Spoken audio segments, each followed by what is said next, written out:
Hi, welcome to WEAll Meets, and thank you for taking some time today to chat with me. So I know we just, in a second there, got to know each other, and I just paused our conversation so we could record it here.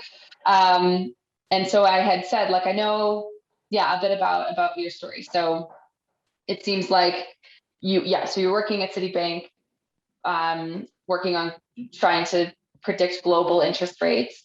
And then at one point, you had said in this blog that you wrote for WEAll that you were one of the most profitable traders at Citibank, and I would also imagine you're probably one of the youngest traders.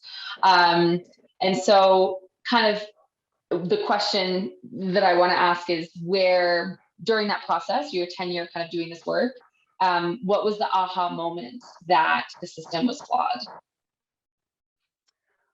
Okay, so I think it kind of came somewhat gradually to me, right? Because my literal job was basically analyze the economy and work out when are we going to recover from the 2008 crisis. So I started working as an interest rate trader for Citibank in 2008 when I was 21, just before the Lehman shock happened.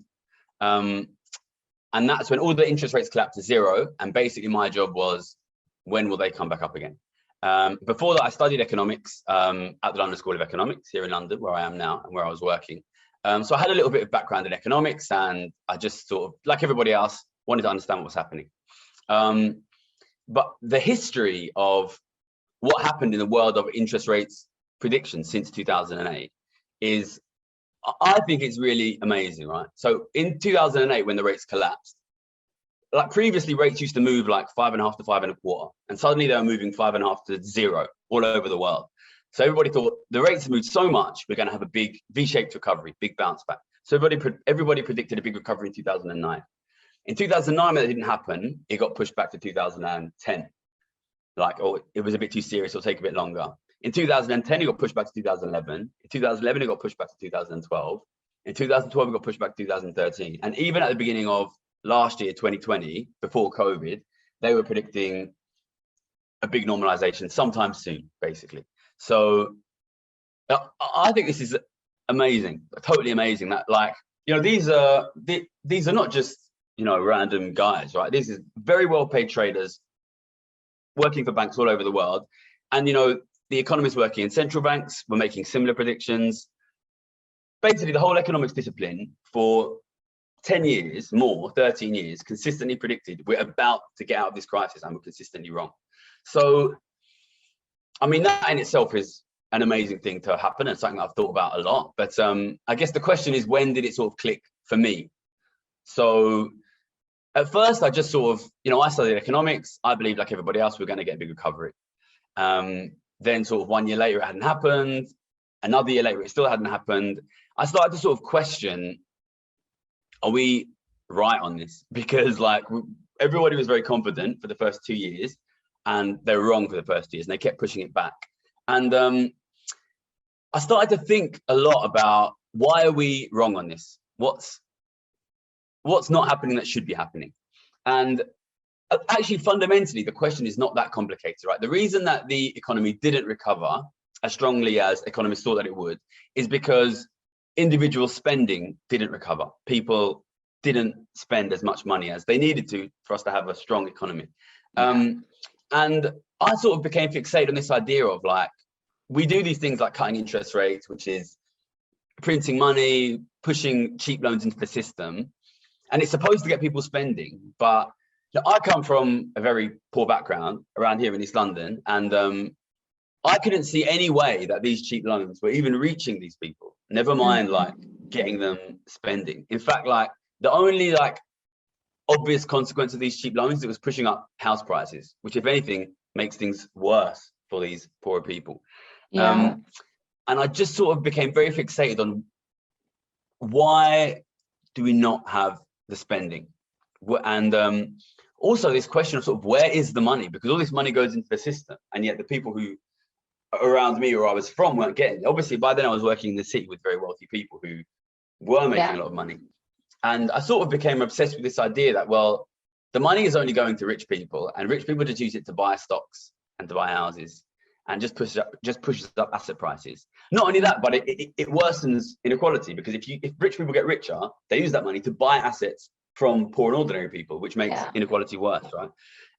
So I became obsessed with this idea that the problem was with inequality. And I think one big sort of penny drop moment for me was early in 2011, I went into a meeting with an economist called Matt King, one of Citibank's top economists, and he went through the financial positions of a lot of major governments, obviously Portugal, Italy, Greece, Spain, but also the UK and the US and Japan, saying all of these countries have massive debts. The debts are getting bigger every year. They've got deficits too.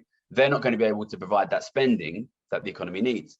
And it really resonated with me because it chimed with the experience of the people from where I'm from that have big debts, and their debts are growing and they're losing their assets. And I was thinking, well, if ordinary people are losing their assets and going into debt, and governments are losing their assets and going into debt, where are all the assets and who are all the debts owed to?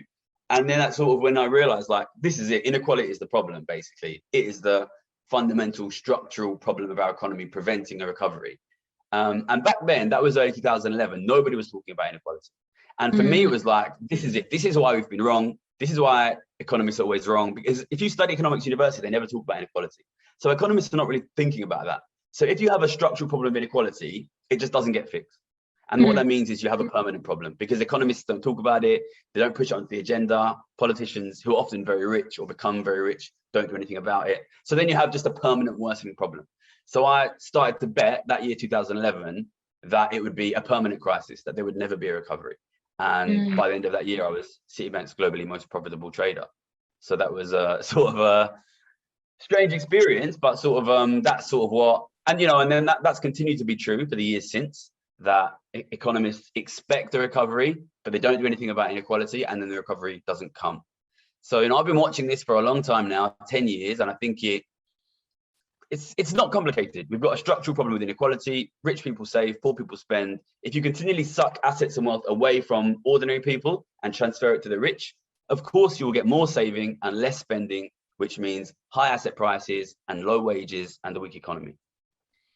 And why do you think that economists either don't want to look, like they're either like aware and just not looking because the dogma is more important, or they're unaware?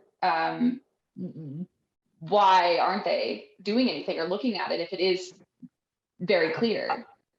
I think there's a lot of big structural problems with the economics discipline. The most obvious being that nowadays there's almost nobody from poor ordinary backgrounds getting top degrees from the top econ universities. And of the ones that do, they will never go into academia, because if you think about it, if you have a top economics degree from a top uni, you can go and work in academia, which means you'll be studying for another 10 years, trying to find funding. Then you'll be, if you're lucky, you'll make it to a junior professor and you'll be making not that much money. I went into the city and I was a millionaire in 3 years. So like realistically, if you're from a wealthy background and you have a wealthy family, you can afford to make that choice and say, well, I'm going to go into academia. But if you're from a poor background like I was, making that choice means I'll never own a property. My sister will never own a property. My brother will never own a property. My kids will never own properties. Like, I can't afford to make that choice. So realistically, people from poor backgrounds, firstly, it's very difficult for them to get into the top universities. But once they're in, they'd have to be insane to stay in academia. Right. So you end up with a situation where the best people, especially those who actually know what it's like to be from an ordinary background, are never going to go into academia, never going to share their knowledge. They're going to end up getting sucked into the city like I was. Their knowledge gets like totally privatized, can't be shared. But also what it means is, in the world of economics, everyone's rich. So, I went to Oxford recently to do a postgrad degree, and I asked this question came up: why aren't people spending money? And I asked the professor, who seemed like he was from a wealthy background, and I said, why do you think people aren't spending money? And he said, well, we're not sure, but we think it's because of an exogenous shock to consumption savings preferences. And like, I've been thinking about this question for a long time, and I ask a lot of people, right? Why don't you spend more money than you do? No one has ever told me it's because of an exogenous shock to my consumption savings preferences. But that's the way that economists think, and they can afford to think that way because they're all from rich backgrounds. So they're like, when I say we have a weak economy, that really depends who you are. If you're from a rich background, the economy is great for you right now because Right. stock prices are through the roof, house prices are through the roof, rich families own stocks and shares, they own property. So they're doing well. And these economists, they get paid well and they're from wealthy backgrounds, their families are doing well. So why would they care? Where does this leave you now? Like, how do you, knowing what you know, having experienced what you've experienced, seeing it, knowing like seemingly what the solution to the problem is, like how, where does this, where do you sit? What are you doing? Like, how where's your brain at? So what I've been trying to do is basically raise awareness of the economic significance of inequality, specifically wealth Okay. inequality. It's inequality as a concept has been rising up the sort of political agenda, but I think largely as a sort of moral, social, ethical issue rather than like a core economic issue. I think a lot of people actually sort of believe inequality is perhaps a necessary evil for a strong economy. And that's what people who might otherwise say, I would like a more equal society, will not sort of push for it because they think, well, this is what you have to have for a strong economy. But, you know, my experience is totally testament to the fact that nothing could be further from the truth. It is just purely problems with wealth inequality, which are leading to the stagnant economy that we have now, because it's causing the assets of our society to be concentrated amongst a tiny group who don't spend much money. And it's causing the rest of us ordinary families to not be able to afford houses to live in. You know, that is the realistic consequence. So unfortunately, I think there's not a lot of great economic communicators out there. And, you know, I studied economics at LSE and at Oxford. I think it tends to produce people who speak in a very complicated mathsy way. So what I've been trying to do is just communicate to people clearly, look, if you want a strong economy, and by that I mean good jobs, high wages, affordable housing, you need to do something meaningful about wealth inequality. If you do that, then we can have a great economy. If you don't do that, then it is inevitable that the economy will continue to decline. So yeah, I've been out just trying to push that message whatever way I can. I've got videos on YouTube. I've been writing some articles for various newspapers. I go on radio and do interviews now and again. But yeah, just trying to let people know it. I don't think it's a complicated message if it's explained clearly. And I think people need to know that you need to take action on this if you want to improve the economic problems for yourself, for your family, for your community. And have you tried to go back to your other colleagues and have this conversation with them? And how do they relate? Do they? My old colleagues all believe me because they sat next to me for years and years, and they saw me as a young kid be one of the best traders in the whole world. And I was never quiet about what I was doing. I said to them, look, there will never be a recovery. I said this is more than 10 years ago now. I was saying 12 years ago, look, nothing will be done about inequality. There will never be a recovery.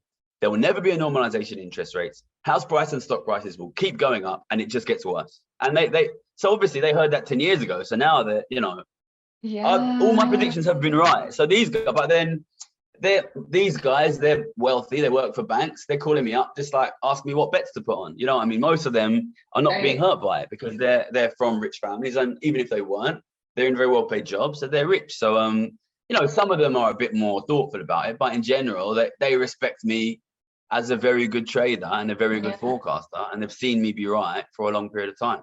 Yeah. Okay. And what gives you hope? Where do you feel like, do you feel like you see some progress moving in this direction, or how do you? So I think economically, when you see inequality get worse and worse, it's hard to be hopeful. But my understanding of what's happening in the economy leads me to believe that if we as a society were to become serious about dealing with wealth inequality, the potential for economic improvement to our lives is enormous. Like this John Maynard Keynes, famous British economist from nearly 100 years ago now, he said that his grandkids be working 15-hour weeks because of the improvement in technology would mean that we would be so much richer we could do that. And I totally think that would be possible if we were to fix the problems we have with wealth inequality. Technology has advanced so much that we don't all need to work a huge amount of time in order to just pay the bills. If we were to fix inequality, we could have really an economy of abundance and the availability of wealth to everyone, and good jobs would be a thing we could get, and housing would be a thing that could be affordable if we dealt with this. So I think that sort of the way I come at it is from a different angle from some people. I think some people think sort of economics is the challenge that prevents us from reaching a good society, but actually we could easily have a much, much better economy if we were serious about inequality. The problem is we are not serious about inequality, and it's not really understood how important that it is. Unfortunately, I don't see it sort of rising up the agenda as much as it should. I'm doing everything I can to try and push it, but I think younger people especially are starting to see the cracks in the system, right? Like, you're in Nairobi, I don't know how it is there, but here in London and in a lot of sort of the rich world, if you're a young person from an ordinary or poor family and you can't get money from your parents, you will never own property. It doesn't matter what university you go to, what job you get, how smart you are, how hard you work, because houses in this city cost 600, 700,000 pounds. That's what they cost here. And the average salary is 30,000 pounds. So even if you're making double that, you're not gonna ever get property, right? So young people are starting to see like what's happening is not working. And I think there's a growing discontent about the unfairness of it. And also they keep being promised a better economic tomorrow that never comes. So I think young people are starting to see through the cracks. I think we just need to be able to provide them a positive message of how things can be changed that is realistic. If we could clearly communicate, look, wealth inequality is the problem. It's not easy to fix, but it's fixable. Let's have that discussion about how to fix it. It could be done. I think the only problem is at the moment, fixing wealth inequality is just not central enough in the debate. And if it was, it's a fixable problem. We've done it in the past. You need to change your tax regime so that the richest people pay more, much more. At the moment, the richest people are often paying nothing or almost nothing. You need to explain to people that that's not just some abstracted concept. If you don't do that, your lives won't get better. But I think I wouldn't do this if I didn't think it was possible to make change. I think if enough people understood the importance of fixing wealth inequality and the significance it would have on improving the economy and improving their lives and their families' lives and their communities' lives, they would get behind it. And ultimately, I can keep shouting this and maybe people won't listen, but I'm the guy whose predictions are right every year. You can go back and look at what I predicted at the beginning of COVID and it was exactly right. So, and the mainstream keeps saying it will get better next year and they keep being wrong. So I'm hoping if I keep saying what's going to happen and being right and keep shouting from the rooftops, eventually more and more people will listen, hopefully. I hope so. Make some noise. Love it. That concludes our little interview. So I'm going to hit the stop button. Thank you so much for joining. Talk soon.